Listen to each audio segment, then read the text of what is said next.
ঢাকায় সিনেমার চিত্রনায়িকা মাহিয়া মাহিকে অগ্নিকন্যা রূপেই আরও একবার আবিষ্কার করল তার ভক্তরা। সম্প্রতি সামাজিক যোগাযোগ মাধ্যমে ১.৫ মিনিটের একটি ভিডিও প্রকাশ করেছেন তিনি। অঙ্গভঙ্গিতে নাচ করে নেটিজেনদের টোপের মুখে পড়েছেন চিত্রনায়িকা মাহিয়া মাহি, যেখানে রীতিমতো আগুন ঝরাতে দেখা গেছে এই নায়িকাকে। সোশ্যালে ছড়িয়ে পড়া ভিডিওতে নায়িকাকে সাদা শার্ট ও কালো প্যান্টে ধারাবাহিকভাবে বিভিন্ন ধরনের পোজ দিতে দেখা গেছে। ভিডিওটি পোস্ট হওয়ার পরই নজর কেড়েছে নেটিজেনদের, লুফে নিয়েছেন তারা। রিয়াকশন ও কমেন্টের পাশাপাশি শেয়ারও করেছেন ভক্তরা। কিছুদিন আগেও অগ্নিকন্যা থেকে ট্রাক কন্যা হয়ে উঠেছিলেন চিত্রনায়িকা মাহিয়া মাহি।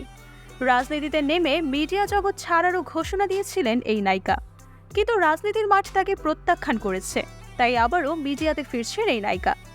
এছাড়াও কখনো জিমে ঘাম ছড়াচ্ছেন, আবার কখনো নিচে ঘাম ছড়াচ্ছেন সিনেমাতে ফেরার জন্য। ২০২৪ সালের শুরু থেকেই মাহির জীবনে একের পর এক পালাবদল এসেছে। নির্বাচনে হার, ব্যক্তিজীবনে বিবাহ বিচ্ছেদ, সবকিছুকে পাশ কাটিয়ে নতুনভাবে ঘুরে দাঁড়াচ্ছেন তিনি।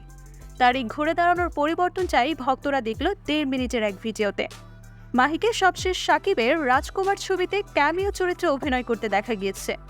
এরপর অভিনয় নিয়ে ব্যস্ততা না থাকলেও মডেলিংয়ের সময় দিচ্ছেন তিনি। কয়েকদিন পরপর ভিন্ন সাজে দেখা মেলে এই চিত্রনায়িকাকে।